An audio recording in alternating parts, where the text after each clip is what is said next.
Hey guys, welcome back to Salem, Cellar.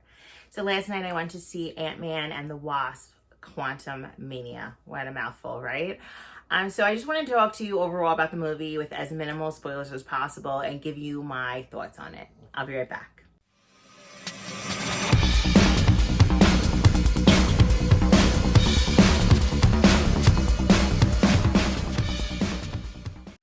So Ant-Man and the Wasp Quantumania was released February 17th. It was directed by Peyton Reed.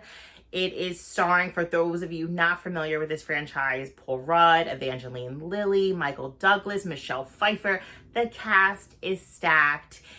Bill Murray actually makes an appearance in this film, which was pretty cool. Big Bill Murray fan.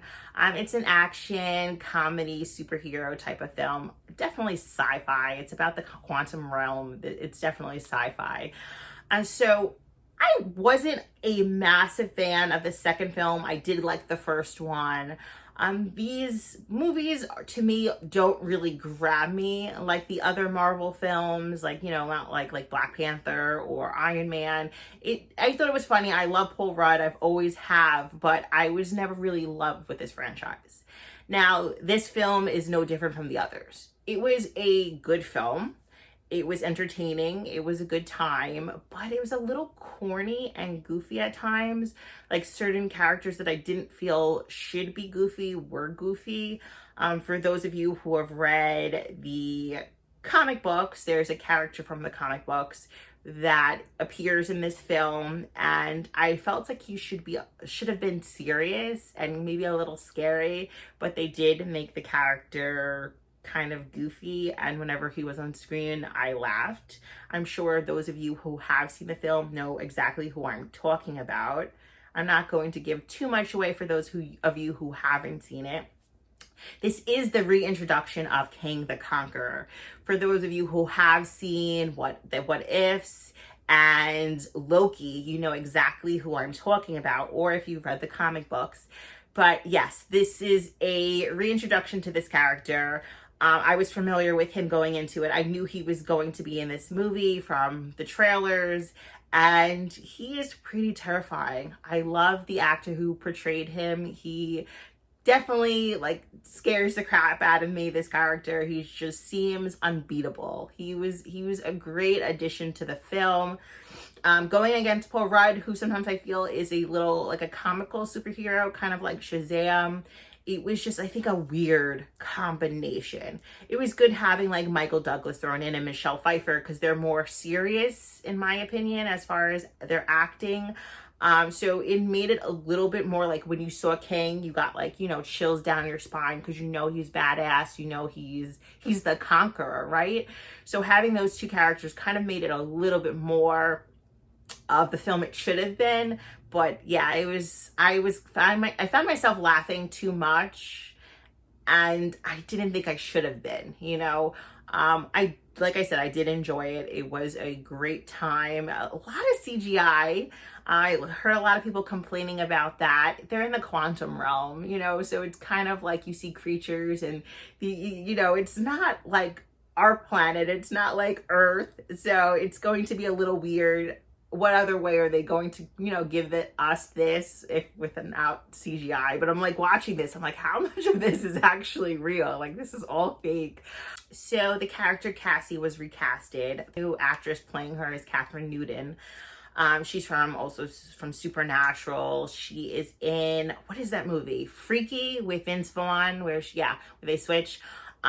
So a lot of people were not happy about this. They liked the original Cassie. I personally did like the original Cassie.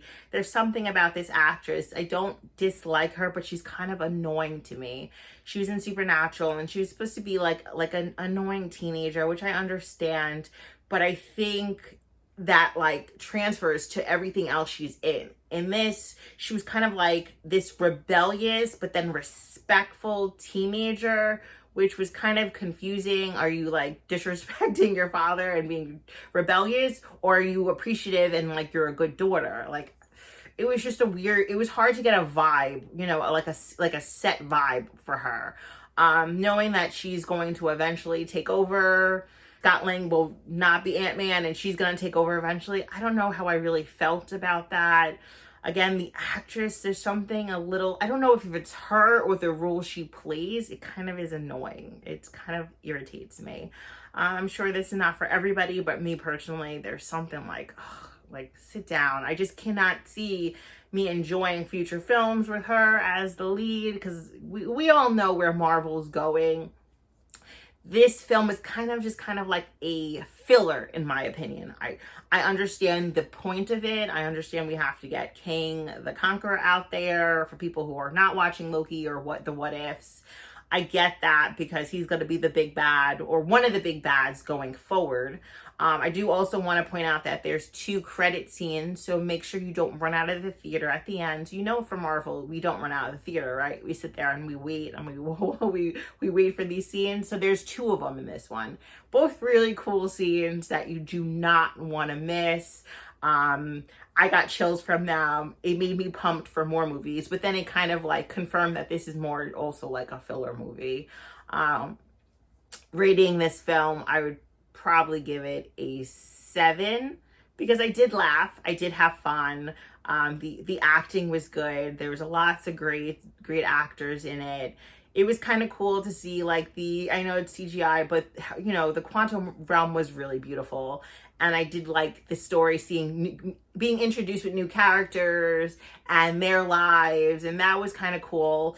So yeah, overall, it was a decent film. Would I watch it again? I would watch it again. No time soon. I'm not going to, as soon as it's streaming, watch it again. Probably not. But I will watch it again. Kang is the man, you know? He's this villain that you don't want to support. And he's just really like kind of evil, but he's kind of amazing too. I just love a good villain. And not a good villain, not like Loki, but like, just like, you know, scares you, makes you worried for who he's up against, like their future. But I'm not going to talk too much else about this film or, you know, his character. Watch it and see for yourself. But yeah, it was fun. It was fun. There was a portion at the end with the character who is from the comics, who is, you know, a little goofy in this. I laughed so hard. I was snorting. Like I was in the movie theater and I was like covering my face, snorting. I was laughing so hard. So it was a fun, good time. I did enjoy it, but I wanted a little bit more seriousness. I wanted a little bit more of something else that I didn't get. I don't really know what that is at the moment, but I did. But yeah, watch the film. Find out for yourself. I definitely think it's worth a watch. Don't skip this one. It's going to be connected to a lot more other great films we're going to get from Marvel and this new team, the next round of superheroes that are coming. Comment down below. Let me know what you thought of this film or if you plan on watching it. As always, guys, thank you so much for watching. Make sure you're following me on social media. If you're not, make sure you're subscribed, hit that button, and I will be right back.